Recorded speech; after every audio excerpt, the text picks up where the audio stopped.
থেকে চায় তার জন্য কি প্রতি মোনাজাতে কান্না করে আল্লাহর কাছে চাইতে পারবে? দেখুন দেখুন হাসির বিষয় না, আমাদের যুবকদের বেশিরভাগই এই রোগে আক্রান্ত। ভালো মানুষের মুখোশ পরে কতক্ষণ থাকা যাবে? বেশিরভাগ পুরুষ ছেলেরাই, যুবকরাই, এমনকি মেয়েরাও আজকাল বিবাহ বহির্ভূত সম্পর্কে আক্রান্ত।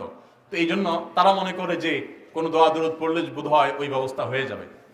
দেখুন, প্রথম কথা হলো যে সুনির্দিষ্ট কাউকে বিয়ের জন্য আল্লাহর কাছে দোয়া করে, এটা শুধু বিয়ে না, দুনিয়ার ক্ষেত্রেও সুনির্দিষ্ট কোনো কিছু চেয়ে আল্লাহ অমুক বাড়িটা আমার পছন্দ হয়েছে, আল্লাহ এটা আমারে মালিক বানায় দাও, আমার আর কিছু লাগবে না, এই টাইপের দোয়া অনেকে করে না? অনেক যুবক আছে বেকার, চাকরি বাকরি হয় না, দোয়া করে আল্লাহ, অনেকে তো অনেক কিছু চায়, আমার বেশি কিছু না আল্লাহ, লাখ 5 টাকা হলে চলবে, একটা হুন্ডা কিনবো, একটা ছোট্ট ব্যবসা বাণিজ্য শুরু করবো, আর কিছু হাত খরচ রাখবো, আল্লাহ আমি কিছু চাই না তোমার কাছে। এটা দোয়ার আদবের খেলাফ।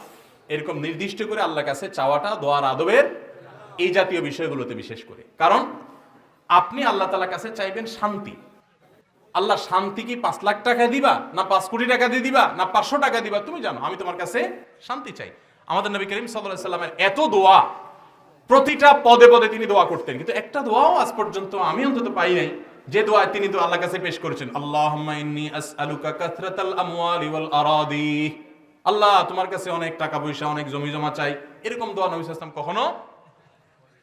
তাহলে উনি কি দুনিয়া চান নাই আল্লাহর কাছে? কিভাবে চাইছেন? রব্বানা আতিনা ফিদ দুনিয়া হাসানাহ ওয়া ফিল আখিরাতি, আল্লাহ দুনিয়াতে আপনার কাছে কল্যাণ চাই। কল্যাণ কি 5 লাখে হবে, না 5 কোটিতে হবে, শহরের বাড়িতে হবে, গ্রামের বাড়িতে হবে, মোটরসাইকেলে হবে, না উড়োজাহাজে হবে, আমি কল্যাণ চাই। আল্লাহুম্মা ইন্নী আসআলুকাল আফিয়া, আল্লাহ আপনার কাছে আফিয়ত চাই, সুখ চাই, সমৃদ্ধি চাই। সেটা আপনি কিভাবে দিবেন আপনি জানেন। আল্লাহরে যদি আপনি এবার বাজেট ঠিক করে দেন, আল্লাহ সুখ শান্তিটা আমি বুঝবো, তুমি 5 লাখ দিলে হবে, তো এটা হলো জাহালত, এটা হলো অজ্ঞানতা আল্লাহর সম্পর্কে। অতএব দোয়া সঠিকভাবে করতে হবে।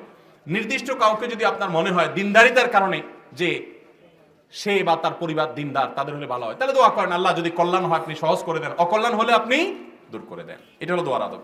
নিয়মসমূহ কি কি? 3 ভাবে চুল রাখা সুন্নাত, জুম্মা, লিম্মা, অফরা। কান বরাবর, কাঁধ বরাবর, 2টা মধ্যখান বরাবর, এই 3 ভাবে চুল রাখা সুন্নাত। আর পুরো মাথার চুল ছোট করা জায়েজ আছে। আর একদিকে বড়, আরেক দিকে ছোট, এই চুলের স্টাইল এখন ঘরে ঘরে, তাই না? এই মাহফিলে ধরলে অন্তত 20-50টা আসামি পাওয়া যাবে। এদিক দিয়া বিশাল বড় বড় চুল, আর এদিক দিয়ে চেঁচে ফেলছে পুরো, আছে না ভাইরা আমার? আমি চিন্তা করি হাদিসে যেটা নিষেধ, শয়তান ওইটাকেই কেন প্রমোট করে?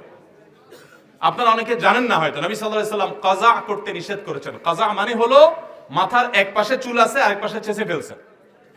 বিভিন্ন খেলোয়াড়, বিভিন্ন অ্যাক্টরদের অনুসরণ করতে গিয়ে এরকম চুল রাখেন, আছে না অনেক ভাইরা? এটা গুনাহের কথা, এবং এরকম চুল রাখা জায়েজ নাই, এগুলো উদ্ভট।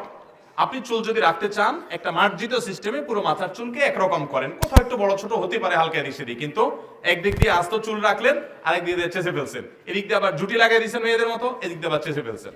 এরকম বিভিন্ন রকম করে চুল রাখা জায়েজ নাই। আল্লাহ আমাদের বোঝার তৌফিক দান করুন।